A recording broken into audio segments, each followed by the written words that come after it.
Hello दोस्तों, मैं नागेंद्र कुमार और स्वागत करता हूं अपने इस यूट्यूब चैनल नागेंद्र एडविटर पर। जैसा कि हम लोग इंटरनेट मॉडल पेपर के मैथ में ऑब्जेक्टिव क्वेश्चन पढ़ रहे थे और उसमें के सेट 2 के कंप्लीट वीडियो बना दिया गया है। अगर अभी तक आप उस वीडियो को नहीं देखे हैं तो डिस्क्रिप्शन में लिंक दे दी गई है, वहां से आप जाकर उस वीडियो को देख सकते हैं। आज हम लोग सेट 3 पढ़ेंगे, तो चलिए वीडियो को स्टार्ट करते हैं।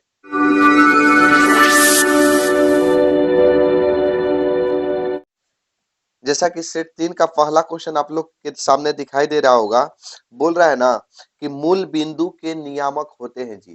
तो मूल बिंदु जो होता है ना, मूल बिंदु के निर्देशांक कहे चाहे नियामक कहे, वो होता है 0 0। मूल बिंदु का निर्देशांक या नियामक क्या होता है? 0 0। चलिए आगे देखिए, अगला है कि ए बी सी तीन वो आंकड़ा दिया है और तीनों का माध्य पूछा है। देखिए ऑब्जेक्टिव है, थोड़ा दिमाग से ही हल कर लीजिए, अब लिखना कोई जरूरी नहीं है। तो ए बी सी का माध्य, तो माध्य बराबर पहले फॉर्मूला जानिए ना। माध्य बराबर होता है प्रेक्षणों का योग बटा प्रेक्षणों की संख्या। क्या होता है? प्रेक्षणों का योग बटा प्रेक्षणों की संख्या। तो यानी प्रेक्षणों का योग, यानी योग का मतलब सबको जोड़ देना है। तो किसको किसको जोड़ना है? ए को जोड़ना है, बी को जोड़ना है, सी को जोड़ना है। तो ए प्लस बी प्लस सी, अब बटा में कई गो है? तो 3 गो है, तो बटा में कर दीजिए 3। समझ में आ गया ना? इन तीनों के जोड़ के या 3 से क्या कर देना है? भागा कर देना है। इसका ऑप्शन नंबर हो जाएगा डी। चलिए आगे देखिए, अगला है कि साइन 30 डिग्री का मान क्या होता है? तो साइन 30 डिग्री का मान 1/2 होता है। मान सारणी से याद रख लीजिएगा। आगे देखिए, अगला क्वेश्चन में है कि 4 0 3 2 3 6 3 8 का बहुलक क्या होता है? तो भैया बहुलक जो होता है अधिक बारंबारता वाला मान होता है। और सब माने अधिक बारंबारता वाला मान, ये मत कहिएगा कि इसमें सबसे ज्यादा 8 है तो 8 बहुलक होगा, ठीक है? तो माने कौन कितना बार आया है, कितने बार, माने अधिकतम कई बार आया है, माने वही उसी का बहुलक हो जाएगा। तो इसमें देख रहे हैं कि 3 ज्यादा बार आया है, तो 3 कई बार आया है? 1 2 3 बार आया है। और कोई 3 बार आया है जी? तो नहीं आया है, तो 3 इसका आंसर हो जाएगा। ठीक, समझ में आ गया? अधिकतम बारंबारता वाले मान को बहुलक कहते हैं बस। अब देखिए, एक्स अक्ष पर वाई नियामक होगा। तो एक्स अक्ष पर वाई नियामक, तो एक्स अक्ष पर मान लेते हैं कोई है ऐसे रेखा, ठीक। एक्स अक्ष पर हम बिंदु कहेंगे कि दो, यहाँ बिंदु दो हो गया, बिंदु एक हो गया। तो जो दो बिंदु है, ये एक्स का मान दो है। अगर यहाँ हम कहें कि इसका नियामक क्या होगा, तो एक्स बराबर दो होगा, बाकी वाई बराबर 0 होगा। ठीक, y बराबर 0। तो कहने का मतलब हमरे समझिए कि अगर x अक्ष पर कहेगा तो x के मान होगा, y के मान नहीं होगा। समझ में आ गया? अगर कहीं भी, अगर हम यहाँ ले लिए तो यहाँ मान लेते हैं 5 है, तो ये 5 और 0 हो जाएगा। बिंदु का नाम क्या होगा? 5 0। यानी 5 तो होगा, x तो होगा, y नहीं होगा, क्योंकि बिंदु जो होता है x और y होता है। ठीक, बिंदु क्या होता है? x और y। तो x अक्ष पर देखिए, एक बात हमरे समझिए, अगर x अक्ष पर, ठीक है, एक y नियामक पूछेगा तो 0, और y अक्ष पर x नियामक पूछेगा तो 0। ठीक, y अक्ष पर पूछा तो y का होगा, x का नहीं होगा, और x अक्ष पर पूछेगा तो x का होगा, y का नहीं होगा। समझ में आ गया? चलिए आगे देखिए, अगला क्वेश्चन में है कि अधिकतम बारंबारता वाला वर्ग अंतराल कहलाता है। तो अधिकतम बारंबारता वाला वर्ग अंतराल क्या होता है? तो बहुलक वर्ग कहलाता है, क्योंकि अधिक बारंबारता वाला मान बहुलक कहलाता है। तो अधिक बारंबारता वाला वर्ग अंतराल बहुलक वर्ग कहलाएगा। चलिए आगे देखिए, संचयी बारंबारता का वक्र क्या होता है? तो संचयी बारंबारता का वक्र होता है त्वरण। याद रखिएगा, ये बहुत बार क्वेश्चन पूछा है। ठीक, संचयी बारंबारता का वक्र, वक्र का मतलब होता है टेढ़ा मेढ़ा, क्या होता है? त्वरण होता है।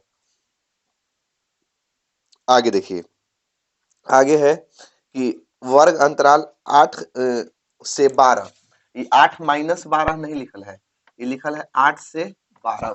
ठीक, 8 से 12 का वर्ग चिन्ह पूछा है ना। तो देखिए, वर्ग चिन्ह बराबर एक फार्मूला होता है, ऐसे फार्मूला लिख देते हैं हम, क्योंकि हम यहाँ आप लोग समझ भी सकते हैं और इस फार्मूला को लिख सकते हैं। उच्च सीमा, उच्च सीमा जोड़ निम्न सीमा, निम्न सीमा, अब बटा में कर देते हैं 2। यही फार्मूला होता है। हम तो ऐसे भी 12 8 20 जोड़ के 2 से भागा दे देते हैं।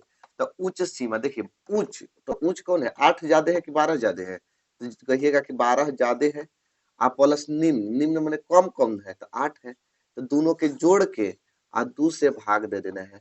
12 और 8 हो जाएगा 20 और 20 बटा में 2 कट जाएगा 10 बार में, यानी कि क्या हो जाएगा 10 हो जाएगा। इसका क्या आंसर क्या होगा 10। अगला क्वेश्चन देख सकते हैं। अगला क्वेश्चन में है ना कि -3 और -2 किस पाद में है, तो माइनस माइनस किस में होता है, तृतीय में होता है। माइनस माइनस किस में होता है, तृतीय। आगे की tan 64 बटा में cot 26। देखिए इधर कि tan 64 डिग्री बटा में tan 64 डिग्री बटा में cot 26 डिग्री। इसका मान देखिए, जब भी ऐसा प्रश्न आए, ठीक है, अगर आपको बनाने का मन ना करे, क्योंकि ऑब्जेक्टिव में ही पूछेगा, 2 नंबर में पूछेगा तो बनाना जरूरी है। ऐसा क्वेश्चन आए तो इसका मान हमेशा 1 होता है, ठीक है। अब इसका मान क्या होता है, 1 होता है। अब मान लेते हैं हम कह दिए कि इसका मान 1 होता है, अब इधर मान लेते हैं लगा देगा p, तो क्या हो जाएगा, मान p हो जाएगा। अगर इधर मान लेते हैं लगा दिया 2, तो ई तो कट के 1 हो जाएगा, तो मान क्या होगा, 2 हो जाएगा। तो ई मत समझिएगा ना कि यहाँ केवल इसका मान 1 होता है। अब ई कैसे बनेगा, तो देखिए बनाने का नियम, ये दोनों के जोड़ने पर देखिए 6 4 10 और 6 2 8 9, यानी कि 90 आ जा रहा है ना। क्योंकि हमको तो tan 64 डिग्री का फार्मूला नहीं पता है। हम फार्मूला किसको किसको जानते हैं, 0 डिग्री का, 30 डिग्री का, 60 डिग्री का, 45 डिग्री का, 90 डिग्री का। अब 64 और 26 डिग्री के नहीं जानते हैं, तो जब नहीं जानते हैं फार्मूला, तो दोनों के देखेंगे कि जोड़ने पर 90 कहीं ना कहीं आ जा रहा है का, तो 9 कि 26 और 64 जोड़ेंगे तो शायद 90 आ जाएगा, तो 90 आ जाएगा, तो 90 के फार्मूला को बिठाएंगे कैसे, या तो इसको चेंज कर देंगे या तो इसको चेंज कर देंगे। तो हम tan को ही चेंज कर देते हैं, तो tan 90 में से कितना घटाएंगे कि 64 बचेगा, तो कहिएगा कि 26 घटाएंगे। अब बटा में क्या है, cot 26। tan किस में चेंज हो जाता है जी, तो कहिएगा कि tan जो होता है ना, एक फॉर्मूला होता है कि tan 90 माइनस थीटा बराबर cot theta. cot 90 minus theta tan theta, तो tan किस में चेंज हो जाता है, cot में, और थीटा सेम टू सेम उतरता है, यानी कि 26 10 के 10 उतरेगा।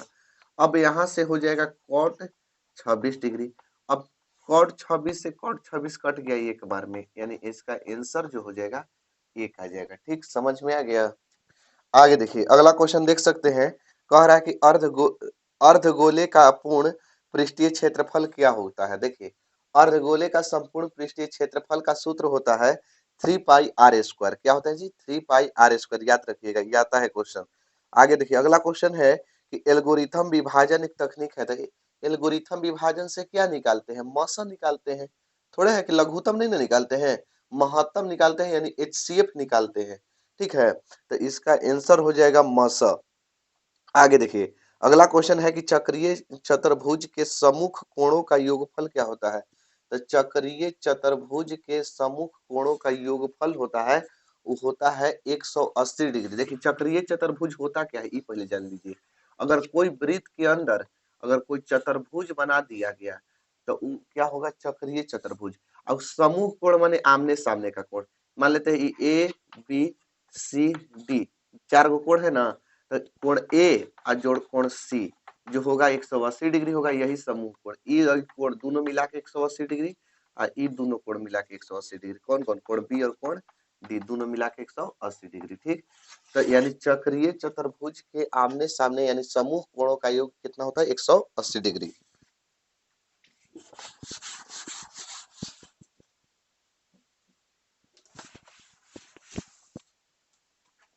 चलिए आगे देखिए अगला क्वेश्चन है कि किसी दिए हुए बिंदु से वृत्त पर स्पर्श रेखाएं खींची जा सकती है। मैंने यहाँ थोड़ा सा छोड़ दिया है, बाह्य बिंदु को देना चाहिए था। बाह्य बिंदु पर वृत्त पर क्या होता है, 2 स्पर्श रेखाएं खींची जा सकती है। बाह्य बिंदु से 2, अगर कोई बिंदु से कहेगा ना, तो कोई कोई भी बिंदु हो सकता है, वृत्त पर भी हो सकता है, कहीं से भी। ठीक, तो यहाँ कुछ दिया नहीं है, ऐसे कर कुछ दिया नहीं है।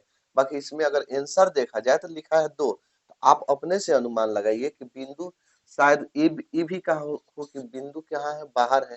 ठीक है, तो बाह्य बिंदु से 2 स्पर्श रेखाएं खींची जा सकती है। अगर वृत्त पर कोई बिंदु है, तो उससे क्या खींची जाती है, अनंत रेखाएं खींची जा सकती है। आगे देखिए अगला क्वेश्चन है कि किसी प्रायिकता का अधिकतम मान होता है। तो देखिए प्रायिकता का अधिकतम मान 1 होता है, 1 से ज्यादा नहीं होता है। अगर 1 से ज्यादा आ जा रहा है, 1 पॉइंट मान लेते 0 1 भी आ गया तो प्रायिकता नहीं है। अब प्रायिकता का मान सबसे कम कितना होता है? तो प्रायिकता का मान सबसे कम 0 होता है। अगर 0 से कम आ गया, 0 से कम क्या होता है? माइनस में होता है। जो भी जितना भी माइनस में दिखाई देगा तो प्रायिकता नहीं है। ठीक, 1 से ज्यादा दिखाई देगा तो प्रायिकता नहीं है। तो प्रायिकता जो होता है ना, 0 और 1 के बीच ही में रहता है। चाहे 1 के बराबर हो सकता है, या तो 1 के बीच में रहेगा, या तो 0 हो सकता है, या तो 0 ये सब के बीच में रहेगा। ठीक है, बाकी ना तो प्रायिकता माइनस में होता है और ना ही प्रायिकता 1 से बड़ा होता है। बस इतना ही याद रखिए। तो इसका आंसर क्या होगा? प्रायिकता का अधिकतम मान 1 होगा। आगे देखिए, अगला क्वेश्चन में है कि एक घात वाला समीकरण कहलाता है। एक घात वाला समीकरण रैखिक समीकरण कहलाता है। क्या कहलाता है? रैखिक। अगला क्वेश्चन है कि sine 90 minus theta, sine 90 minus theta अब बटा में है कॉस 90 माइनस थीटा। ठीक, तो साइन 90 माइनस थीटा क्या होता है? कॉस थीटा होता है। और कॉस 90 माइनस थीटा क्या होता है? साइन थीटा होता है। कॉस बटा साइन क्या हो जाएगा? कॉट थीटा हो जाएगा। समझ में आ गया?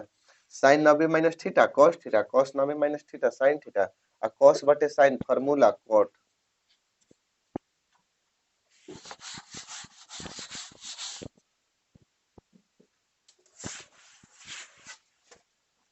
आगे देखिए, अगला क्वेश्चन में है कि किसी समकोण त्रिभुज में कर्ण का वर्ग अनुशेष भुजाओं के वर्ग का क्या होता है?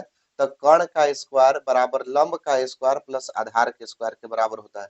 तो यानी कि कर्ण का वर्ग जो होता है ना, अन्य दो भुजाओं के वर्गों के योगफल के बराबर होता है, यानी दोनों के जोड़ के। कर्ण स्क्वायर बराबर लंब स्क्वायर प्लस आधार स्क्वायर, तो प्लस आधार स्क्वायर ना, तो इसका कहने का मतलब है दोनों के योग, योग माने प्लस। आगे देखिए, अगला क्वेश्चन में है कि बगल की चित्र में डीई समांतर बीसी तो एक्स का मान ज्ञात करें। यानी चित्र देख लीजिए, चित्र बड़ा बढ़िया बनाया गया है। ए है, बी है, सी है, डी है, ई है। X 4 4 x. ठीक, कह रहा है कि एक्स का मान ज्ञात करें। तो यहां से ध्यान दीजिएगा, थेल्स पर में से, थेल्स पर में से इसमें क्या दिया है कि चूंकि डीई समांतर बीसी दिया है ना, डी समांतर बीसी दे दिया है, डीई जो है समांतर है। तो थेल्स पर में कहते हैं कि जब एक भुजा अन्य किसी त्रिभुज के दूसरी भुजा के समांतर हो तो उनके भुजाएं एक ही अनुपात में होती है। कहने का मतलब एडी बटे डीबी और एई बटे ईसी सिद्ध किए होंगे आप लोग। तो यहाँ से थेल्स पर में से एडी बटे डीबी बराबर एई बटे ईसी ऐसे लिख सकते हैं। ठीक, एडी बटे डीबी और एई बटे ईसी। एडी का मान एक्स और डीबी है ना, तो डीबी का मान 4 बराबर एई है ना, तो एई का मान 4 और ईसी है ना, ईसी का मान एक्स। अब एक्स में एक्स का गुणा करेंगे एक्स स्क्वायर, 4 में 4 का गुणा करेंगे 4 चौके 16, एक्स बराबर एक्स स्क्वायर हट जाएगा तो अंदर रूट हो जाएगा 16, और 16 के वर्गमूल कितना होता है? 4 होता है। तो यानी कि 4 होगा तो प्लस माइनस 4 होगा, क्योंकि वर्गमूल से जब निकलता है तो प्लस में भी होता है और माइनस में। ऑप्शन देख सकते हैं, प्लस माइनस 4। अगला क्वेश्चन है कि मूल बिंदु से 8,15 की दूरी। देखिए 8,15 है ना, अब कहां से पूछा है? मूल बिंदु से दूरी पूछा है। पहले x बराबर हम 8 मान लेते हैं और y बराबर 15, क्योंकि पहला मान x और दूसरा मान y का होता है। एक फार्मूला होता है मूल बिंदु से दूरी, मूल बिंदु से दूरी एकदम आसान फार्मूला है जी। तो दूरी, मूल बिंदु से दूरी बराबर होता है अंडर रूट एक्स स्क्वायर जोड़ वाई स्क्वायर, बस यही फार्मूला होता है। ठीक, under root x square plus y square. तो एक्स का मान बताइए तो कितना माने हैं? 8, तो 8 के स्क्वायर दे दिए, और वाई का मान कितना? 15, तो 15 पर स्क्वायर दे दिए। ठीक, तो 8 अठाई 64, अब 15 में 15 से 2 बार गुणा करेंगे ना तो 225। अब 264 और 25 को जोड़ेंगे तो 289, और 289 के वर्गमूल 17 होता है। तो इसका आंसर क्या होगा? 17। ठीक,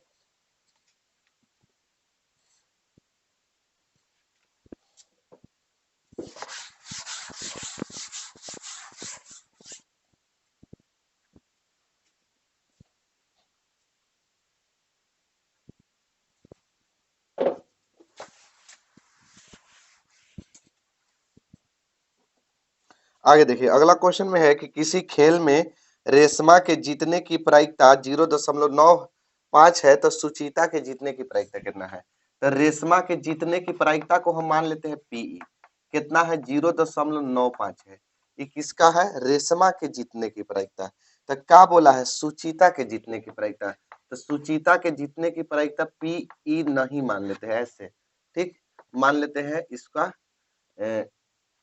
क्या होगा, मैंने ऐसे कि पीई मान लिए, ठीक। तो अब एक फार्मूला होता है प्रायिकता में कि पीई जोड़ पीई नहीं बराबर 1 होता है ना। तब पीई का मान कितना दिया है? यानी कि सुचिता के जीतने की प्रायिकता 0.95, सुचिता के है ना, रेशमा के है, रेशमा के 0.95, और इस सुचिता के जीतने की प्रायिकता ई मान लिए हैं बराबर 1। अब पीई नहीं बराबर 1 माइनस 0.95। अब देखिए प्लस में था तो माइनस में, 1 रुपया में से 95 पैसा खा गए तो कै पैसा? 5 पैसा। कैसे? तो 1 रुपया में से ऐसे 1 रुपया है, आम से 0.95 घटा देंगे, 1 है, इसको पैसा दिया तो ये हो गया 10। अब ये कहेगा कि हमरो पैसा चाहिए, तो एकरा पैसा दे दिया तो इहो हो गया 10, 10 में से 5 गया 5, ये बच गया 9, 9 में से 9 गया 0, ये तो 1 था तो सबके तो पैसा एकदम बांटिए रहा था, 0, यानी कि पीई नहीं इक्वल टू 0.05 यानी 5 पैसा। यानी किसके जीतने की प्रायिकता है? सुचिता के ना, सुचिता के जीतने की प्रायिकता इतना होगा। आगे देखिए अगला क्वेश्चन में है कि दो लगातार अभाज्य संख्याओं का मसा कितना होता है? तो दो लगातार अभाज्य संख्या का मसा 1 होता है। अभाज्य संख्या ऐसे भी दिया रहे, चाहे लगातार हो या न हो, उसका मसा क्या होता है? 1 ही होता है, ठीक। चलिए आगे देखिए अगला क्वेश्चन में है कि निम्न में कौन परिमेय है? तो देखिए परिमेय संख्या बोला है ना, तो यहाँ से ऑप्शन नंबर जो ए दिखाई दे रहा है, यहाँ से 125 का वर्गमूल कितना होगा? 5√5/7 और √7। इसमें से देखिए कोई परिमेय नहीं संख्या है, ठीक। थोड़ा सा मिस्टेक ई किया है किताब वाला, उसको 125 न लिख के यहाँ लिखना चाहिए था। अरे छापने वाला भी क्या बताएं हम आपको, 625/49। अब सोच रहे होंगे कि आप कैसे जान गए कि यही होगा आंसर, अब आप कैसे जान गए कि 625? तो देखो 4 गो ऐसा ऑप्शन दिया रहेगा ना कि 4 गो में से 3 गो कि जो अपरिमेय होगा, तो अब बी में देख रहे हैं कि √7 है, तो √7 है तो ये तो अपरिमेय है। √117, 117 के वर्गमूल निकलेगा तो नहीं, अपरिमेय है। पाई तो इसी बता दिए हैं हम आपको कि कितना बार बताए हैं कि पाई एक अपरिमेय संख्या है। तो 3 गो अपरिमेय संख्या है, तो तो पहले ना ऑप्शन होगा सही। अब पहला ऑप्शन में 125 दे दिया है, ऐसे दे दिया है 125। अब 125 के तो 5√5 होता है, 125 के वर्गमूल कितना होता है? 5√5, तोड़िएगा तो इतना आएगा। तो अब यहाँ या तो 625 होगा या तो 1 नहीं होगा, ये 6 नहीं होगा या तो 25 होगा, यही में से कोई हो सकता है। तो मान लेते ये 6 नहीं हो या 25 हो, तो यही क्या होगा? परिमेय संख्या। किसी भी तरह से एगो तो सही होना चाहिए, थोड़ा सा मिस प्रिंटिंग हो जाता है, आप लोग समझ लीजिए, ठीक। एग्जाम में नहीं होगा, आप जैसा सोच रहे हैं ना कि एग्जाम में भी मिस प्रिंटिंग दे देगा, नहीं होगा। अगर कहीं गलती से भी दे देता है ना, तो उसका नंबर आपको सबको मिल जाएगा, ठीक है। कोई परीक्षा में कुछ बनाया भी ना हो ना, तो उसको अगर ऑब्जेक्टिव है तो 1 नंबर, अगर 2 नंबर की गलती उसी से हुआ है तो 2 नंबर आपको मिल जाएगा, ठीक। आगे देखिए अगला क्वेश्चन में है कि युग्म समीकरण a1 x plus b1 y plus c1 equal to 0 तथा a2 x plus b2 y plus c2 equal to 0 में यदि a1 बटा a2 नॉट इक्वल माने बराबर नहीं है b1 बटे b2, तो तो युग्म समीकरण के हलों की संख्या क्या होगी? तो इसका आंसर होगा केवल एक हल, चाहे एक और कह सकते हैं अद्वितीय हल। क्या कह सकते हैं? अद्वितीय हल, ठीक है। इस सब का हम वीडियो बना दिए हैं, अभी हमारे चैनल पर देख लीजिए, बहुत अच्छी तरह से बताया गया है इस सबका वीडियो, ठीक।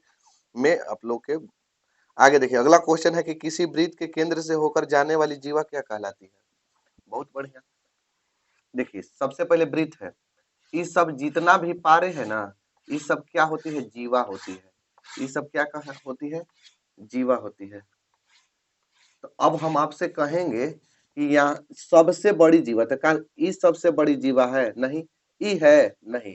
कौन है? तो कहिएगा कि सबसे बीच में जो आपको है ना, वही सबसे बड़ी जीवा है। तो मान मान लेते हैं यही बीच में है, क्योंकि देखिए इधर सब छोटा होते जा रहा है, छोटा इधर से भी छोटा होते जा रहा है, तो जो सबसे बीच वाला होगा वही तो सबसे बड़ा होगा। और सबसे यही बड़ा वाला वृत्त के केंद्र से होकर जाता है। कहाँ से होकर जाता है? केंद्र से। ये सब जीवा है, बाकी इसका नाम अलग से रख दिया गया है, व्यास। सबसे बड़ी जीवा वृत्त का व्यास कहलाती है, या वृत्त के केंद्र से होकर जाने वाले जीवा को हम क्या कहते हैं? व्यास कहते हैं। समझ में आ गया? वृत्त के केंद्र से होकर जाने वाले जीवा को व्यास कहते हैं। आगे देखिए, अगला क्वेश्चन देख सकते हैं। अगला क्वेश्चन में है कि बी स्क्वायर माइनस फोर ए सी को कहते हैं। तो देखिए डी बराबर बी स्क्वायर माइनस फोर ए सी होता है। तो बी स्क्वायर माइनस फोर ए सी को या तो विवेचक कहते हैं या तो विविक्तर कहते हैं। इसको इंग्लिश में डिस्क्रिमिनेशन बोलते हैं, चाहे डिस्क्रिमिनेट बोलते हैं। ठीक, इसलिए इसको डी से सूचित किया जाता है। तो डी बराबर हो जाता है बी स्क्वायर माइनस फोर ए सी। तो इसका दोनों हो जाएगा, ए और बी दोनों, विवेचक भी कहते हैं विविक्तर भी कहते हैं। आगे देखिए, अगला क्वेश्चन में है कि किसी त्रिभुज एबीसी का क्षेत्रफल शून्य हो तो तीनों बिंदु होगी। तो तीनों बिंदु होती है संरेख। तो कि जब क्या कह रहा है, त्रिभुज का क्षेत्रफल 0 आ जाता है तो तीनों बिंदु क्या हो जाती है? संरेख। संरेख का मतलब होता है एक ही रेखा में सब। आगे क्वेश्चन देखिए, अगला क्वेश्चन है कि under root 1 minus sine square theta बटा में 1 minus cos square theta, cos square theta. तो 1 माइनस साइन स्क्वायर होता है cos square. Formula 1 minus sine square theta बराबर होता है कॉस स्क्वायर थीटा। ठीक, फार्मूला अगर नहीं याद हो तो देख लीजिए यहाँ से। एक sine square theta plus cos square theta त्रिकोणमिति में एक होता है। अगर हम यहाँ से साइन स्क्वायर थीटा निकालना चाहे तो ये प्लस है ना, तेरा बराबर के उस साइड भेजिए तो एक, अब माइनस प्लस में है ना तो माइनस में हो जाएगा कॉस स्क्वायर थीटा। अब देखिए, अगर कॉस स्क्वायर को निकालना है ना तो अब की इसका भांज है, चल बाबू इधर चल जा, तो एक अब माइनस इसको इधर भेजा दिए तो साइन स्क्वायर थीटा। समझ में आ गया? अब देखिए तो यहाँ दिया है कि 1 माइनस साइन स्क्वायर थीटा, तो 1 माइनस साइन स्क्वायर थीटा तो क्या होता है? Cos square theta. तो 1 माइनस साइन स्क्वायर थीटा की जगह कॉस स्क्वायर थीटा बैठा दिए। अब 1 माइनस कॉस स्क्वायर थीटा बराबर क्या होता है? Sign square theta. तो 1 माइनस कॉस स्क्वायर थीटा की जगह क्या बैठा देंगे? Sign square theta.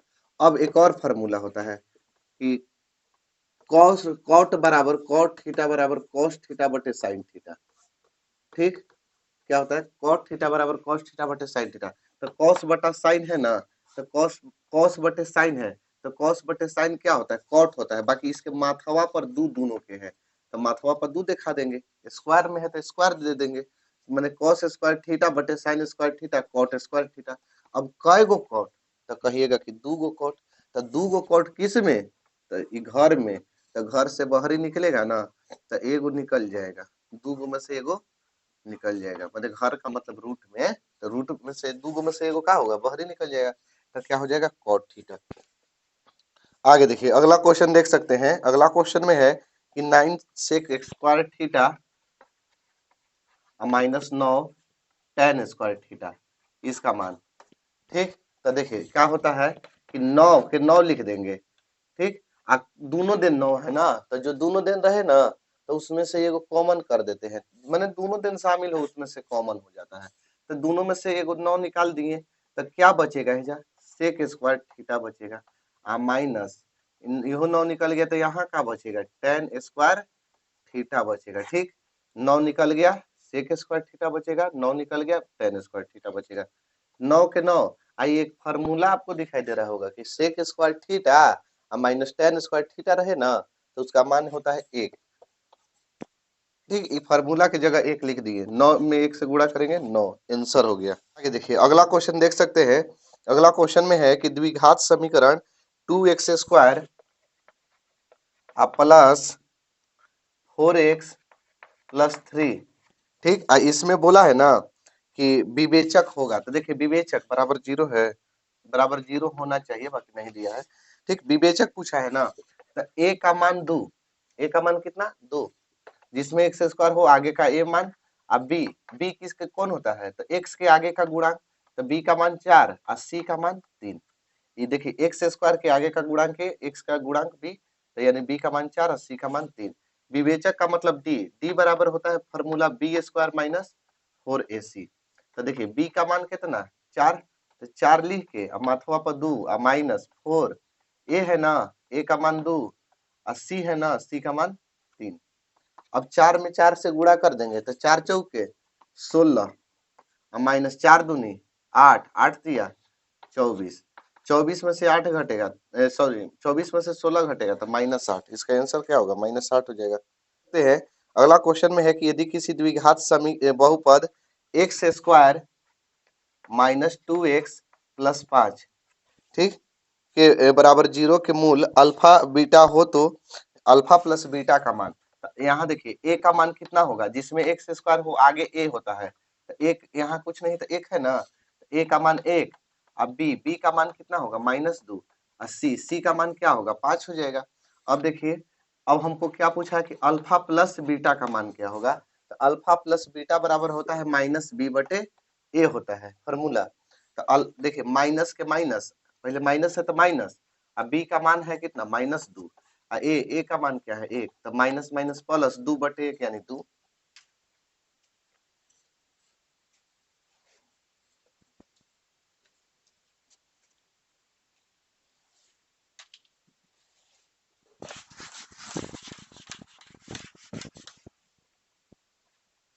चलिए आगे देखिए अगला क्वेश्चन देख सकते हैं। अगला क्वेश्चन में है कि यदि किसी एपी का प्रथम पद ए और सार्वंतर डी हो तो एनवा पद निम्नलिखित में से क्या होगा। तो भैया एनवा पद का फॉर्मूला होता है ए एन बराबर A plus A minus N minus 1 into D, यही फॉर्मूला होता है। देख लीजिए अब मिला लीजिए ऑप्शन में कि कौन होगा। आगे देखिए अगला क्वेश्चन देख सकते हैं। अगला क्वेश्चन में है कि दो समरूप त्रिभुज की भुजाओं का अनुपात 4:9 है। देखिए भुजा का अनुपात दिया है 4:9। अब बोला है कि क्षेत्रफल का अनुपात क्या होगा, क्षेत्रफल के अनुपात। अब हमारे एक बात याद रख लीजिए कि अगर भुजा के अनुपात दिया रहे और क्षेत्रफल कहे तब भुजा का स्क्वायर कर देंगे, ठीक। अगर भुजा का अनुपात दिया रहे और क्षेत्रफल के अनुपात पूछे तब भुजवा के स्क्वायर करके अनुपात कर देंगे। तो 4 चौके 16, 9 9 81, ठीक है याद रहेगा ना, हो गया आंसर 16:81। अब देखिए यही अगर क्षेत्रफल दिया रहे, क्षेत्रफल मान लेते हैं क्षेत्रफल दिया रहे 4:9 दिया है, अब भुजा पूछे ठीक, तो इसको रूट में कर देंगे। बाकी अभी फिलहाल में ये आंसर मेरा ये आंसर है, ठीक है। ये मत उतारिएगा, चाहे उतारना है तो उतार लीजिएगा, कोई दिक्कत नहीं है। बाकी आंसर में हम बता दे रहे हैं कि कौन होगा, ठीक। तो 4 का 2 और 9 का 3। देखिए अगर क्षेत्रफल दिया रहे, ये हम अपना से बता रहे, क्षेत्रफल दिया रहे और भुजा पूछे तो क्या करेंगे कि क्षेत्रफल को रूट में करेंगे। अब तो परीक्षा में आप लोग के देखिए बैठते ही आप लोग के तो आधा दिमाग हो जाएगा, तो याद कैसे रहेगा, आखिर कोई होगा ना जी, कोई कि कैसे हम याद रखेंगे, कहीं परीक्षा में भुला गए कि किस में स्क्वायर और किस में रूट होगा तो कैसे हम याद रखेंगे। तो देखिए ध्यान से है मेरी बात, ये कई अक्षर के हैं, 2 अक्षर के हैं, ठीक है। और कई अक्षर के बनाना है, देखिए 1 2 अक्षर के है ना, कई अक्षर के बनाना है 1 2 3 4, 4 अक्षर के बनाना है ना। तो जब 2 है तो 2 के स्क्वायर कर देंगे तबे ना 4 आएगा, तो जानिए कि स्क्वायर करना है। समझ में आ गया। अब देखिए इस 4 अक्षर से हमको कम में आना है, तो कम कब होगा जब रूट के कर देंगे, रूट अंदर कर देंगे। माने ज्यादा से कम से ज्यादा करना है तो स्क्वायर और ज्यादा से कम करना है तो रूट। समझ में आ गया मेरी बात, आप कभी नहीं भुलाइएगा। बाकी हाँ ध्यान से देखे होंगे तब, नहीं तो फिर तो आप समझ सकते हैं। चलिए आगे देखिए अगला क्वेश्चन देख सकते हैं। अगला क्वेश्चन में है कि किसी वृत्त के बाह्य बिंदु P से 2 स्पर्श रेखाएं, किसी वृत्त के बाह्य बिंदु से 2 स्पर्श रेखाएं, P बिंदु से बाह्य बिंदु को P, बाह्य का मतलब बाहरी बिंदु, PA और PB, यहाँ से A नाम धर दिए, यहाँ से B, PA और PB हो गया। वृत्त के किसी बाह्य बिंदु P से PA और PB दो स्पर्श PA और PB खींची गई है, 2 स्पर्श रेखाएं खींची गई है PA और PB। तो PA बराबर 8 सेंटीमीटर है, तब PB का मान कितना होगा, तो ये भी 8 सेंटीमीटर होगा। क्यों होगा, PA बराबर होता है PB, चूंकि एक प्रमेय 10.2 याद कीजिए अपने किताब का प्रमेय 10.2 कि बाह्य बिंदु से किसी वृत्त पर खींची गई स्पर्श रेखाओं की लंबाइयां समान होती है। तो बाह्य बिंदु से वृत्त पर खींची गई स्पर्श रेखा, तो वृत्त पर स्पर्श रेखा खींचा गया है तो दोनों की लंबाई क्या होगी, बराबर होगी। ठीक, ये प्रमेय 10.2 से। तो पीए जब 8 है तो पीबी भी कितना होगा, 8 ही होगा। ठीक, फॉर्मूला है 1 + 10 स्क्वायर बराबर होता है सेक स्क्वायर, सेक स्क्वायर बराबर 1 + 10 स्क्वायर। आगे देखिए अगला क्वेश्चन है कि एक सिक्का को उछालने पर एक चीत आने की प्रायिकता क्या होगा। तो देखिए सिक्का में क्या होता है, एक सिक्का में एगो चित होता है, चित, चित किसको कहते हैं, हेड को कहते हैं। ठीक, कै गो, एगो। अब पट कै गो, पट किसको कहते हैं, टेल को कहते हैं, एक ही गो। टोटल कुल परिणाम कै गो, दू गो। कुल परिणाम कै गो, दू गो, एगो एगो दू गो। अरे एक दिन भारत दिन को हेड कहते हैं और पैसा को पट कहते हैं, होता है ना, तो भारत पैसा। तो कुल परिणाम कै गो हो गया, दू गो। अब हमको प्रायिकता बोला है चित के, तो चित कै गो है, चित के बोले चाहे पट के, तो चित एक ही गो है और पटो एक ही गो है। तो चित के बोला है तो चित एक गो है, टोटल कै गो है, दू गो है। माने जिसको पूछेगा उसको ऊपर लिखा जाता है और कुल कितना है उसको नीचे लिखा जाता है। समझ में आ गया। आगे देखिए अगला क्वेश्चन कि बिंदु -1 3 और तथा -5 7 के बीच की दूरी ज्ञात करें। -1, 3 कोमा दिए हैं, अब 5, 7 के बीच की दूरी ज्ञात करना है। एकदम आसान क्वेश्चन दिया है। x1 का मान हो जाएगा -1 और y1 का मान होगा 3। x1 का मान, y1 का मान, x2 का मान कितना 5 और y2 का मान कितना 7। ठीक, हमको क्या ज्ञात करना है, दूरी ज्ञात करना है। तो दूरी बराबर अंदर रूट क्या होता है, x2 - x1 का whole square plus y2 - y1 का होल स्क्वायर, यही ना होता है फॉर्मूला। तो देखिए x2 है ना, x2 का मान कितना है 5 है और माइनस x1 है ना। देखिए पहले x2 का मान 5 और माइनस है बीचवा में और x1 के मान -1, तो एहिजा के माइनस और एहिजा के माइनस, तो एहिजा के माइनस हो गया प्लस 1, y2 है 7 माइनस y1 है 3 होल स्क्वायर। ठीक, अब देखिए गलती हो गया जी, यहाँ -5 है, -5 है, सॉरी, -5 में से 1 घटेगा तो -4 होल स्क्वायर और 7 में से 3 घटेगा तो 4 के होल स्क्वायर।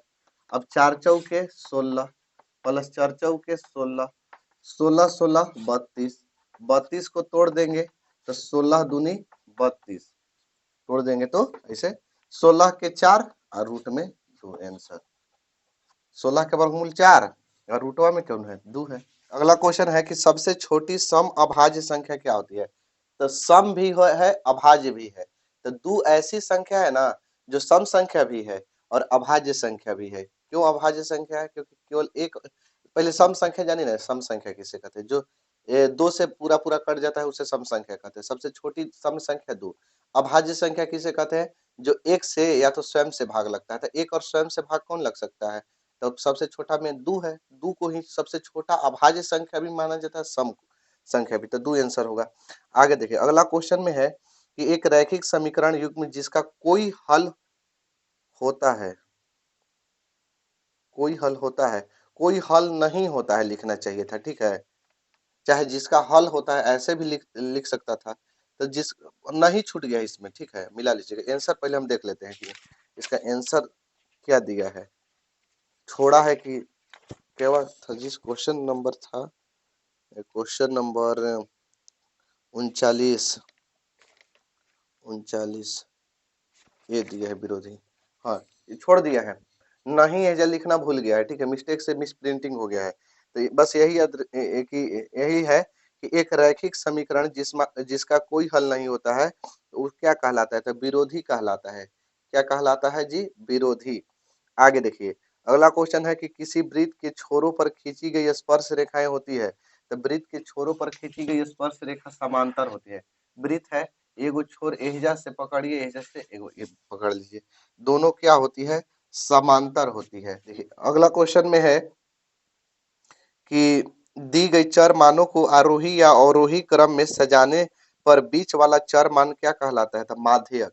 माध्यक निकालते समय पहले आरोही क्रम में या अवरोही क्रम में सजाते हैं, ठीक है, तब जाकर मेरा उसको बीच वाले के चुनते हैं कि कौन आएगा। तो माध्यक में क्या होगा कि आरोही या अवरोही क्रम में सजाने पर बीच वाला चर मान आता है। अगला क्वेश्चन है कि किसी बाह्य बिंदु से वृत्त पर खींची गई स्पर्श रेखा की लंबाइयां, अभी तुरंत बताए थे, बाह्य बिंदु से वृत्त पर खींची गई स्पर्श रेखाओं की लंबाइयां बराबर होती है चाहे समान होती है, ऑप्शन नंबर बी। आगे देखिए अगला क्वेश्चन है कि एक शंकु की ऊंचाई 24 सेंटीमीटर तथा आधार की त्रिज्या 6 सेंटीमीटर है, तो शंकु का आयतन, ऑप्शन थोड़ा देख लीजिए आप लोग, इसमें पाई दिया है, पाई का मान नहीं बिठाना था, हम ना बैठाएंगे, पहले देख लेते हैं कि ऊंचाई कितना दिया है। ऊंचाई दिया है 24 सेंटीमीटर, अब त्रिज्या कितना दिया है, आर, त्रिज्या दिया है 6 सेंटीमीटर। तो शंकु का आयतन का फॉर्मूला, शंकु के आयतन का फॉर्मूला जो होता है वो होता है 1/3 पाई आर स्क्वायर एच, 1/3 के 1/3 पाई के पाई, पाई का मान नहीं बिठाना है, ऑप्शन में देख लीजिए। अब आर है ना, त्रिज्या है ना, तो 6, तो 6 गुणे 6 लिख सकते हैं, 6 के स्क्वायर भी दे सकते हैं, चाहे दो बार लिख सकते हैं। अब यहाँ से एच ऊंचाई 24, ठीक, 3 से कटाइए, 3 अठे 24, 8 6 48, 48 में 6 से गुणा कीजिए, 8 6 48, 6 चौकी 24 और 4 28, 288 पाई आएगा, 288 पाई। अगला क्वेश्चन जैसा कि देख सकते हैं, कह रहा है कि cos पाई बटे 3 का मान क्या होगा।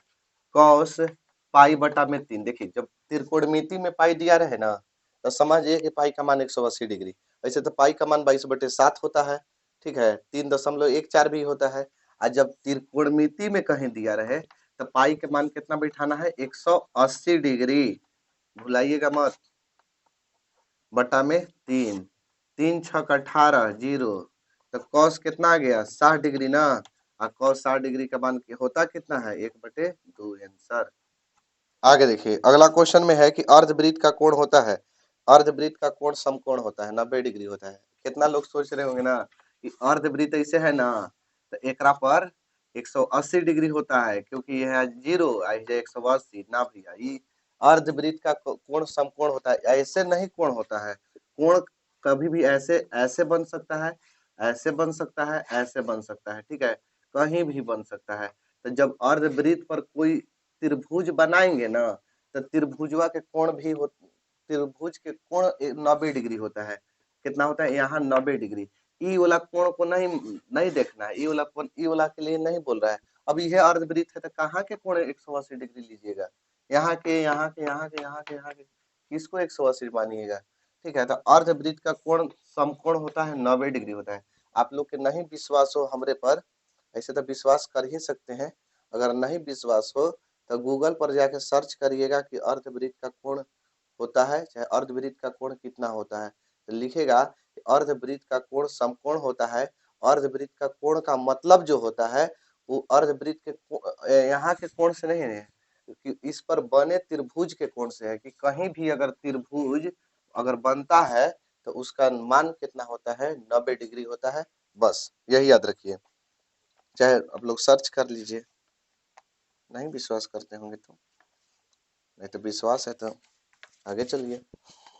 चलिए आगे देखते हैं, अगला क्वेश्चन है कि वृत्त के केंद्र से जीवा पर डाला गया लंब जीवा को क्या करता है। तो वृत्त के केंद्र से जीवा पर डाला गया लंब उसे समद्विभाजित करता है। आप लोग के कहाँ के हम बताएं, हाँ, किताब में जीवा पर डाला गया लंब 10 चैप्टर का है क्वेश्चन, ठीक है। जब जीवा पर अगर लंब डाला जाता है ना तो उसको दो बराबर भागों में बांट देता है, ठीक, तो इसका आंसर हो जाएगा सी।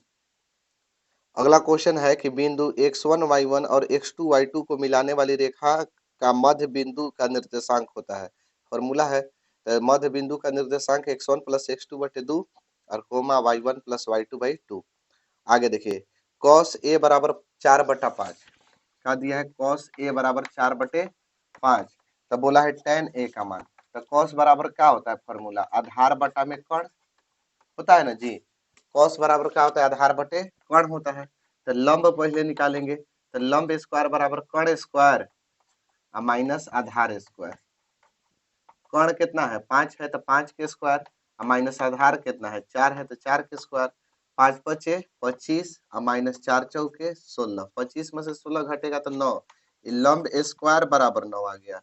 तो लंब बराबर कितना, तो यानी स्क्वायर हटा के रूट में और रूट 9 के वर्गमूल 3, तो लंब बराबर 3 आ गया। तो क्या बोला है जी, बोला है ना tan a का मान ज्ञात करके दिखाइए। तो tan a बराबर होता है फॉर्मूला लंब बटे आधार, लंब का मान है 3 और आधार के मान है कितना 4। कितना लोग पी बी एच माने होंगे, तो इसे समझा देते हैं कि बी बाई एच, तो यानी पी स्क्वायर बराबर h square minus b square. तो एच कितना है 5, तो 5 के स्क्वायर माइनस 4 के स्क्वायर, तो पी का मान आ गया 3। अब tan ए बराबर पी बटे बी होता है, तो पी का मान 3, बी का मान 4। आगे देखिए अगला क्वेश्चन देख सकते हैं, कह रहा है कि दो संख्याओं का गुणनफल होता है। तो दो संख्याओं का गुणनफल बराबर एचसीएफ गुणे एलसीएम कितना बार बताए हैं कि दो संख्याओं का गुणनफल लसा और मसा के गुणा करने पर बराबर आएगा। तो इसका ऑप्शन नंबर बी हो जाएगा। अगला देखिए अगला क्वेश्चन में है कि वर्ग अंतराल 6 से 18 का परिसर क्या होगा। तो 6 और 18 है ना, तो परिसर का फॉर्मूला परिसर परिसर बराबर होता है उच्च सीमा माइनस निम्न सीमा, यही फॉर्मूला होता है उच्च सीमा माइनस निम्न सीमा। तो उच्च सीमा माने सबसे ज्यादा वाला, तो सबसे ज्यादा वाला कितना 18 और माइनस सबसे कम वाला में से सबसे कम वाला घटा देंगे तो कम वाला कितना 6, 18 में से 6 घटेगा तो 12 आंसर। बस आज के लिए इतना ही, मिलेंगे अगले वीडियो में अगले टॉपिक के साथ, तब तक के लिए जय हिंद।